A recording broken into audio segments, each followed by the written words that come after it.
A paz do Senhor, aqui é o professor Marco Faleiro. Você está na disciplina Introdução à Teologia. Aqui no curso de liderança, nós estamos a estudar sobre a revelação de Deus e como a Bíblia nos traz a revelação de Deus. Mas quem prega a palavra de Deus? Que é revelada através da Bíblia Sagrada. Mas quem prega? Será que são os anjos? Ou a natureza? Conforme você acha, quem prega? Vamos para a Bíblia e vamos pensar nos anjos, segundo o que a Bíblia diz. Porque não nos interessa o que o homem diz, o que a ciência diz. A ciência, o homem, eles podem nos dar opiniões interessantes para nós interpretarmos a Bíblia. Mas a verdade está na Bíblia Sagrada. Veja, os anjos falam do que já nos foi revelado.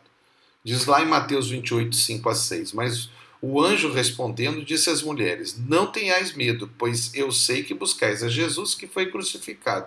Ele não está aqui porque já ressuscitou, como tinha dito, vinde ver de lugar de onde o Senhor jazia. Então ele está falando só sobre um fato que, na verdade, Jesus já havia falado com elas. É como se ele falasse: você se lembra do que ele diz?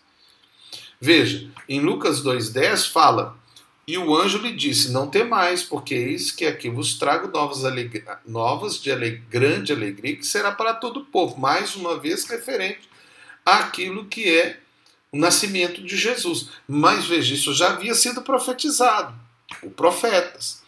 Em Lucas 1:30 e 31, em Mateus 1:20, depois você pode ler, fala sobre o anjo falando para Maria sobre o nascimento de Jesus e para José sobre que Maria tinha tido esse milagre, né, que ia ter um nascimento virginal. Mas eles estão falando sobre um fato que estava acontecendo.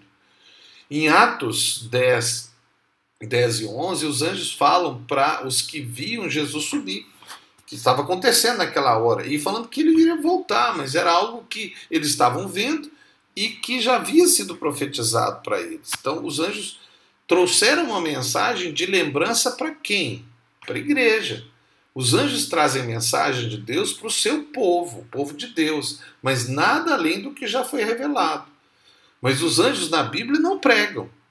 Eles trazem mensagem. Na verdade, o próprio termo deles, ângelos em grego, é enviados, mensageiros.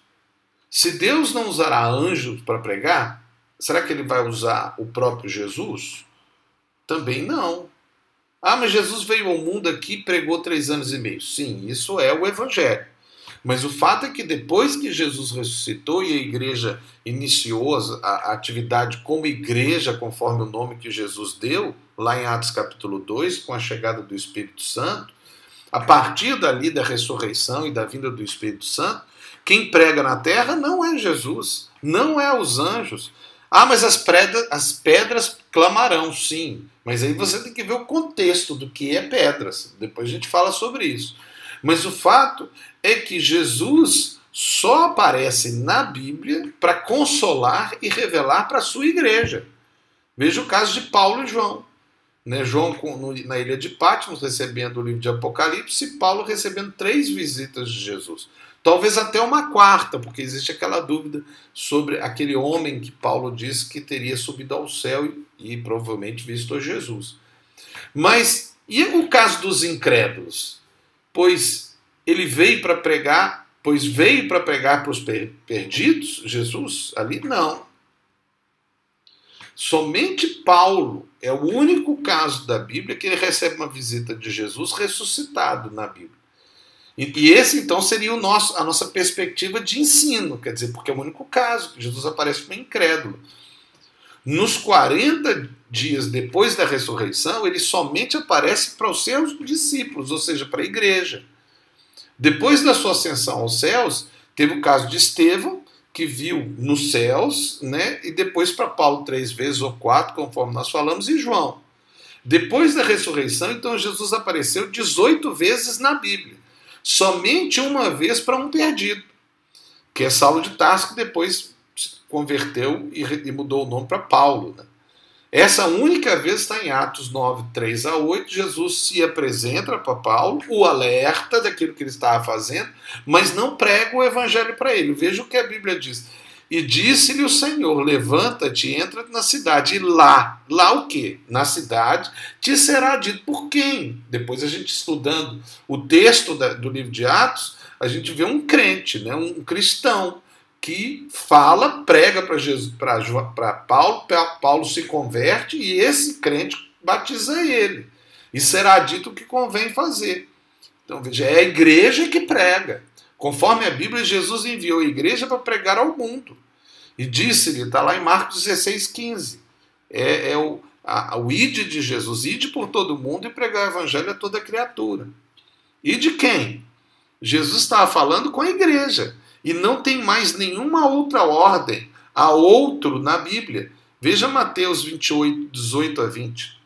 Jesus, aproximando, falou-lhes: toda autoridade me foi dada no céu e na terra, ide, portanto, fazer discípulos de todas as nações, batizando-as em nome do Pai, do Filho e do Espírito Santo, e ensinando-as a guardar todas as coisas que vos tenho ordenado, e eis que estou convosco todos os dias até a consumação dos séculos.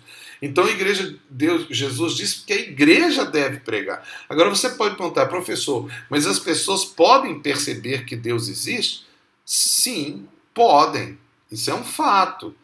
Mas a Bíblia diz lá em Romanos 1, 19 e 21, portanto que de Deus se pode conhecer é manifesto entre eles, porque Deus lhe manifestou. Então, primeiro, quem se manifesta ao homem é Deus. O homem não consegue perceber Deus se Deus não se manifestar a eles. E os atributos invisíveis de Deus, assim como o seu eterno poder, como também sua própria divindade, claramente se reconhecem desde o princípio do mundo, mesmo antes da Bíblia, sendo percebidos por meio das coisas que foram criadas, então pela natureza.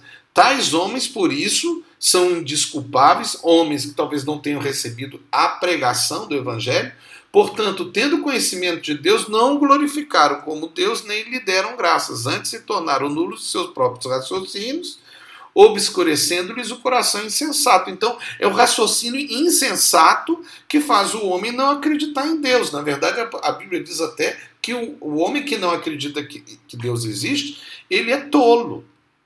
Então, podem sim, mas a compreensão vem por meio de uma atuação do Espírito Santo através ou na igreja. Mas conhecer a Deus, conhecer, não estou dizendo é saber que ele existe, porque isso o diabo sabe. E é o óbvio, tem que saber que Deus existe. Quem não acredita que Deus não existe, isso é insanidade, conforme a Bíblia, é ilógico. É somente através de se tornar filho de Deus que você realmente conhece a Deus. Agora, como nós nos tornamos filhos de Deus? Todo mundo é filho de Deus? Não. Todos são criaturas de Deus. Quem é nascido de Deus, conforme a Bíblia lá em João, mas a todos quantos o receberam, deu-lhes o poder de serem feitos filhos de Deus. Quer dizer, não eram. Você tem que ser feito filho de Deus. Você tem que nascer de novo e ser adotado por Deus como filho dele. Então é por meio daquilo que Jesus disse lá em João para Nicodemos, o novo nascimento. Então, o conhecimento de Deus somente obtemos por meio de um relacionamento com Deus. E esse conhecimento é transmitido pela Bíblia e pelo povo de Deus que estuda a Bíblia e a sua revelação. Quando falamos que o povo de Deus ensina o conhecimento de Deus, é o conhecimento adquirido, dado a nós, não um conhecimento gerado por nós ou fabricado. A teologia, ela não é gerada, fabricada, ela é recebida através daquilo que é a Bíblia Sagrada. É que o conhecimento da igreja deve ter sua fonte básica, a Bíblia. Todo conhecimento adquirido pela ciência somente é aceito por nós, igreja, se ela está de acordo com a Bíblia, primeiro. Segundo, se é um fenômeno comprovado e está de acordo com a Bíblia, porque eles podem errar na comprovação de um fenômeno natural, e tem como resultado exultar Deus, porque sempre toda revelação, toda criação exalta Deus. Porque dele, por ele e para ele são todas as coisas. Glória, pois, a ele eternamente. Amém. Romanos 11, 36. Portanto, quer comais, quer bebais, ou façais qualquer coisa, fazei tudo para a glória de Deus. 1 Coríntios 10, 31. Fiquem atentos a termos usados usados na teologia para conceituar, assim facilita a comunicação. Então eu quero que vocês fiquem atentos, tá? Vou dar um exemplo aqui. Eu usei o termo fenômeno. Fenômeno é um acontecimento passivo de observação, manifestação, sinal, sintoma. Fenômeno da natureza, por exemplo. Também é tudo que está sujeito à ação de nossos sentidos e nos impressiona de qualquer modo, físico, moralmente, etc. Aquilo que se consegue explicar de maneira científica. Isso é fenômeno, tá? Então toda vez que você tiver uma dúvida, anote a palavra e verifique o que significa isso. A igreja não deve ter a ciência como inimiga. Apesar de muitas vezes alguns cientistas ainda estarem lutando contra a igreja, mas nós temos o caso de cientistas cristãos e deístas, né? Deístas que acreditam que Deus existe, mesmo não sendo cristão. Mas temos o exemplo, por exemplo, do design inteligente, né? que são cientistas do mundo inteiro que confirmam que Deus existe através da ciência. Se você quiser, pode entrar na internet, colocar esse nome e estudar um pouco sobre isso. Mas a verdadeira ciência é a revelação da verdade. E a verdade é revelada por Deus a quem Ele quer. Veja, 1 Coríntios 2,10. Mas Deus nolas revelou pelo seu Espírito, pelo Espírito. Porque o Espírito a todas as coisas prescrutas, até as profundezas de Deus. Veja o caso de um texto específico. Naquela mesma hora alegrou-se Jesus no Espírito e disse: graças te dou, ó Pai, Senhor dos céus e da terra, que escondeste as coisas aos sábios e inteligentes e revelaste o que às crianças. Porque assim, ó Pai, lhe aprove. Lucas 10, 21. Ou seja, Deus revela quem Ele quer. A nossa parte é: procura apresentar-te a Deus aprovado como obreiro, que não tem de se envergonhar e que maneja corretamente a palavra da verdade. 2 Timóteo 2,15.